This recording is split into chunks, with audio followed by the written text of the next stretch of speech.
Hello and welcome to Web Learning, where knowledge is shared. In the past month, my work PC stopped working and I had to do with what I have. It stopped working because I've updated Windows 10, and Microsoft came out lately to explain that many PCs got the same problem that I had, that after the update, my PC stopped working. In my case, I didn't have any network connection, and no matter what I did, I couldn't get it working. And at the end, after 3 weeks, I had to reformat the computer twice. So I had to do with what I have. And what I have is my private phone. It's a Samsung Note 9. And from Samsung 8, they have a special feature called DEX. And this is the feature I'm going to show you today. So to begin with, I've ordered a few keyboards. This is the first keyboard I was using. It had a problem, the G wasn't working, and I got reimbursed back on this keyboard, and I got this keyboard. So it's the same keyboard but different color. What I liked about this keyboard, it's foldable, it's a Bluetooth keyboard, it has a mouse track, and it's rechargeable. At the same time, I also got this keyboard. This keyboard is smaller, but it doesn't have any mouse track. With this one, you have to turn it on and off in order to connect. With this one, it has a small magnet, so the minute you open it, it tries to connect. The layout of this keyboard is also nicer, and it's more easy and more intuitive to a usual keyboard, while this one has a small T and a small V, and it's a little bit harder when you're typing, while here most of the keys are pretty big. With the black keyboard, because it doesn't have a mouse, I would always have to carry another mouse in order to operate the phone. Everything has to be Bluetooth, because you don't want any cables to connect to the phone, even though you can use a USB keyboard or USB Bluetooth mouse. The way it connects, I've ordered 3 different cables, and I'll show you what are the difference between each one of them. Let's start with this one. So this is a HDMI output, and one connects to the phone and the other one connects to the power, so you can continue recharging your phone while it's outputting HDMI. Now this feature, it's not being supported with all the phones, even though it's USB-C feature. It all depends on the phone. I also got this gender changer, because if you try to connect the HDMI to different screens, sometimes if you are in a hotel or if you're somewhere else, it's really hard to reach the HDMI cable, and you have an HDMI cable coming out like this and you cannot connect them. Using this, you can connect them and it's not an issue. The second connector that I got, it's this one. Again, USB-C. It has an HDMI output. It has a USB-C connector, another USB-C connector, SDHC card and SD card, and other cards interface. It also has a USB-C input. So as before, while the phone is connected, you can connect a USB charge cable and it will charge your phone at the same time while you're using it. Then I got this type of HDMI output. This one I got because of 2 reasons. So again, it has a HDMI output, 2 USB ports, and it also has an RGB output.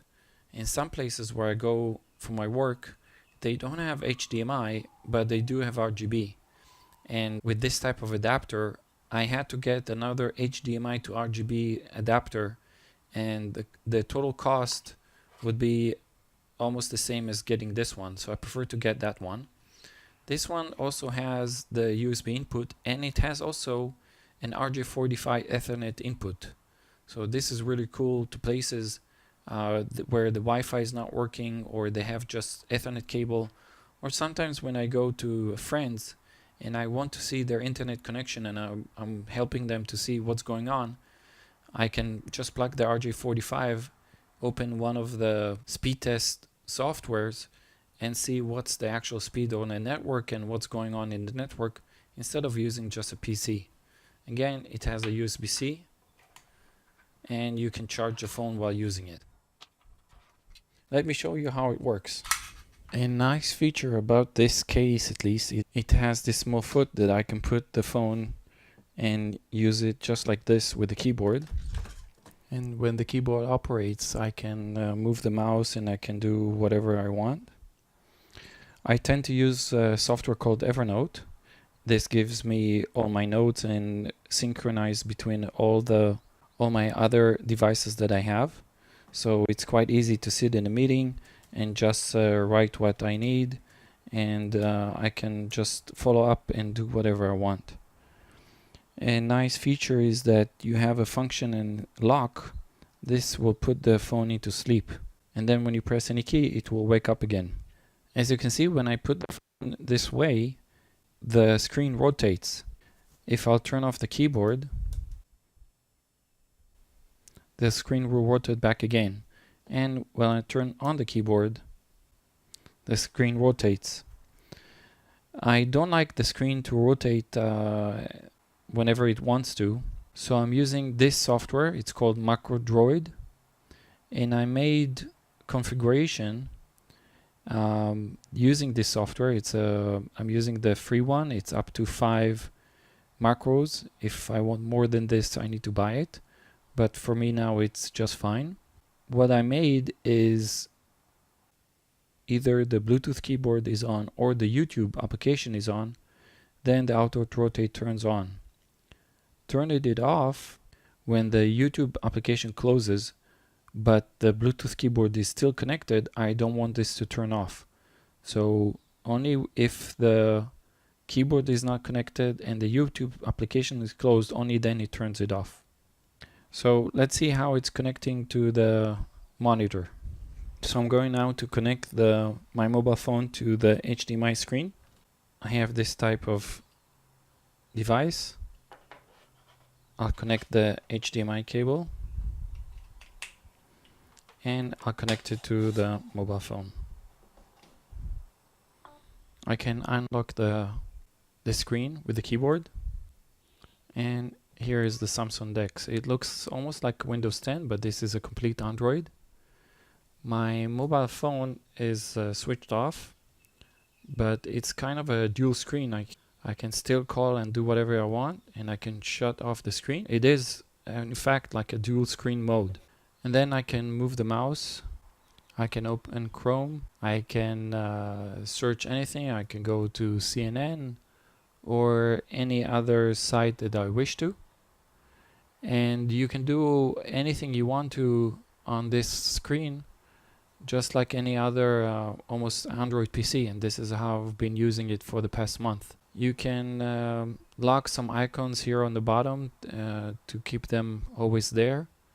You can use your WhatsApp, you can watch your Gmail, you can watch YouTube videos, and everything and anything almost like a normal PC. And this is how I've been using my phone as a PC for the past month. I hope you enjoyed this. Let me know what you think, or if you have any questions about the things that I've shown. Don't forget to subscribe and click the like button if you like this video. Thank you.